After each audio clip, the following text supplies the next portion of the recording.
Eat less, move more. Weight loss is that easy, right? You can eat anything as long as you eat it in moderation.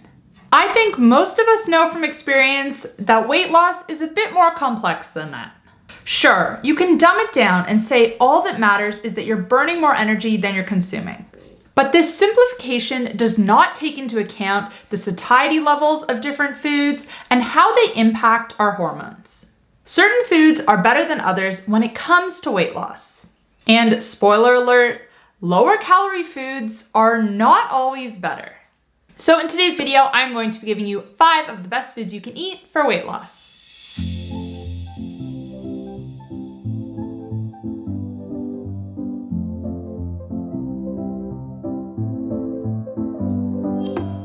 Hey guys, welcome back to my channel. If you're new here, my name's Kate. I'm a certified health and nutrition coach. I post videos twice a week here on YouTube talking all things insulin resistance, weight loss, sleep, and more. So if you're ready to take control of your metabolic health, make sure to click that subscribe button. And you can also find me on TikTok and Instagram where I share new posts every single day. As I said at the start of this video, weight loss comes down to more than just focusing on calories. I think all of us have been in a position where we're trying to lose weight, so we're buying things that are labeled as low calorie. We took the skin off our chicken. We trimmed the fat off our meat. We threw out the egg yolks. We were snacking on rice crackers and low-fat yogurt. And how did that work out? I know for myself, I ended up hungry, cranky, and miserable. And I was only able to stick to this approach for no more than a few days, maybe a week at a time. Low calorie is not the answer. Low fat is not the answer. In my experience with myself and from working with clients, the focus should actually be on eating more and eating more protein specifically. And this stems from something known as the protein leverage hypothesis. Humans have a very high protein satiety drive. We will eat until our protein and nutrient requirements are met. When we're eating foods that are higher in protein, as in comparison to energy, it's hard to overeat. On the flip side, if you're eating foods that are low in protein and higher in energy, overeating is easy. And this is part of the reason why we are currently in the middle of an obesity epidemic. So much of the food we eat today that we are told is healthy is high in energy and low in protein, which leads to overeating and excess energy being stored as fat. Because at the end of the day, the energy that we're consuming, whether it's coming from carbohydrates or fat, can either be used immediately for energy or stored for later. If you consume more energy than what you can immediately use, it gets stored as fat. The other part to this is that nutrients help with satiety. If you eat a diet that's nutrient poor, you're probably going to find that you're constantly hungry as your body is begging for the nutrients it's missing out on. So a lot of the foods on today's list are going to focus on the protein leverage hypothesis because I think this is a huge reason why, number 1, we overeat to begin with, and number 2, we find it difficult to lose weight. Most of us are under-consuming protein. We should be aiming for 1 gram of protein per pound of our ideal body weight. So if our optimal body weight is 140 pounds, for example, we should be striving to eat 140 grams of protein in a day. And this is protein, the macronutrient, not the weight of the food. I know that confuses some people. If you can hit this goal or at least get close to it and feel satisfied, weight loss is gonna come easy. But enough chit chat, let's get into the top 5 foods you can eat for weight loss. Number 5, eggs. Egg yolks are rich in vitamins and minerals. They are rich in B vitamins and also fat-soluble vitamins, including A, D, E, and especially vitamin K2. And the egg whites are almost pure protein. Both of these factors together mean they are ideal for weight loss. One study done on 30 overweight women where participants compared one of 2 breakfasts, both of equal calories, concluded that compared to the bagel-based breakfast, the egg-based breakfast induced greater satiety and significantly reduced short-term food intake. The fear of egg yolks and cholesterol that we used to have, that is totally unwarranted. Fat doesn't make you fat. Cholesterol doesn't raise your blood cholesterol. And if you're worried about cholesterol, I'm gonna link a video up above that talks about current science that debunks these myths. Number 4, salmon. Again, salmon is packed with protein and it's packed with nutrients. In particular, salmon and seafood in general contain a good amount of iodine. Now, a lot of people nowadays, especially if you don't eat seafood, are not getting enough iodine.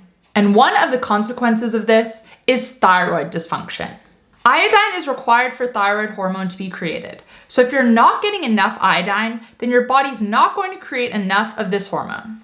And if you are someone who has hypothyroidism, I'm sure you're well aware how difficult it is to lose weight with this condition.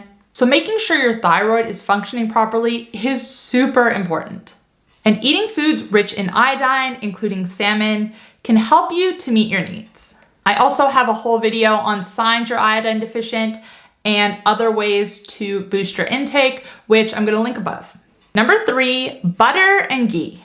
Now, this goes a little bit against the protein leverage hypothesis, but hear me out because these foods do have a very important place. In order for our bodies to use stored body fat, our insulin levels need to be low.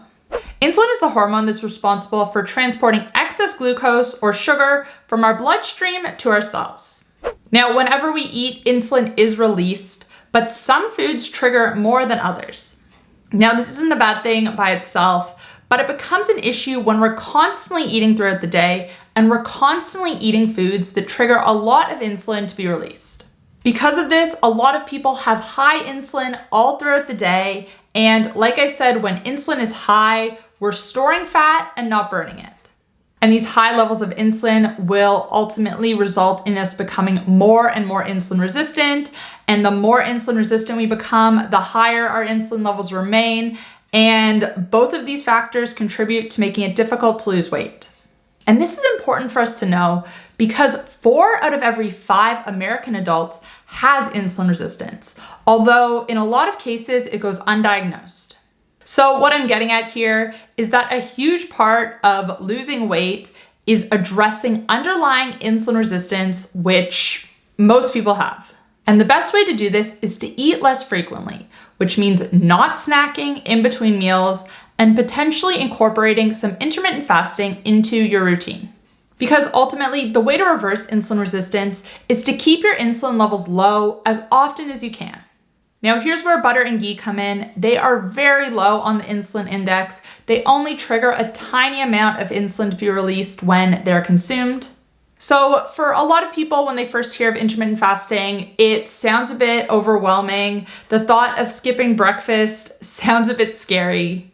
But there's a variation of intermittent fasting called bulletproof fasting, where you basically add butter or ghee to your morning coffee. The high fat content keeps you full for several hours, and the butter does not raise your insulin. So consuming your coffee like this helps you to push your first real meal until later in the day, usually around midday. And you reap the benefits of intermittent fasting, including keeping your insulin low and improving your insulin sensitivity, but it's a lot more approachable and a lot easier to stick to, especially when you're first getting started. So we've spoken about how insulin resistance can make weight loss difficult, and we've also spoken about how having an underactive thyroid can make weight loss difficult. Both of these are hormonal issues that can potentially be standing in the way of you reaching your weight loss goals. So if you feel like there's something else going on, but you're not sure exactly what it is, and you're having a really tough time losing weight, I highly recommend 𝘾𝙀 Health's Weight Biology Kit. This is an at-home kit that tests 8 key biomarkers of your metabolic health, including your insulin, your glucose, your thyroid, and also your cholesterol. It can help you to understand the state of your current metabolic health and also give you some next steps you can take. Your test results are going to be reviewed by a physician, and within a couple of days of sending your tests back, you're going to receive a report outlining your metabolic health. I love this kit because it tests a lot of key biomarkers that a lot of physicians are hesitant to test, one of which being insulin. For whatever reason, doctors do not understand its significance. They think that looking at your fasting glucose alone is enough, when in reality, looking at fasting insulin can pinpoint metabolic dysfunction years before there's changes to your glucose, so you can get on top of it before it becomes a bigger problem. If you want to check out the weight biology kit, you can head to hckate.com/get-so-well. I'll also put the link in the description box down below, and you can use code KATE10 to save 10% off your kit. And I will just say that the kit is only currently available in the United States. Number 2, oysters.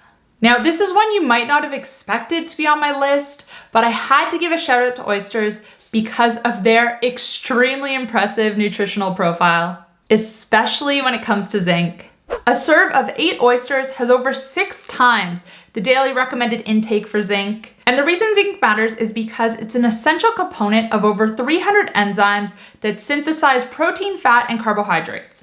And therefore, it's very important when it comes to keeping our metabolism running properly. And like iodine, zinc is also required to create thyroid hormones. So you get a lot of bang for your buck when you eat oysters, which is why I had to include them on this list. And number 1 is beef. Of course, I had to include some form of red meat on this list.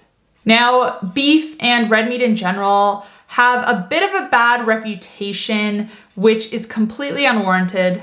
More and more evidence is coming out showing that red meat is actually not bad for our health. It doesn't increase our disease risk, and actually the opposite, in fact.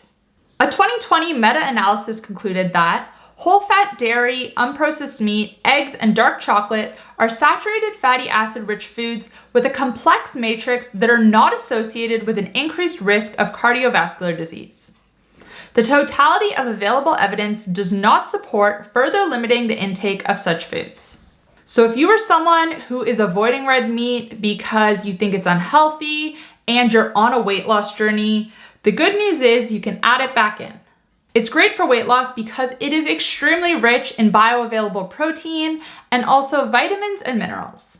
And those are the 5 best foods you can eat for weight loss. Let me know in the comment section down below if any of these foods surprised you. Are you going to start incorporating more into your diet if you're currently on a weight loss journey? Let me know in the comment section down below. I love chatting with you guys there, and I appreciate any time you leave a comment, even if it's just to say hi.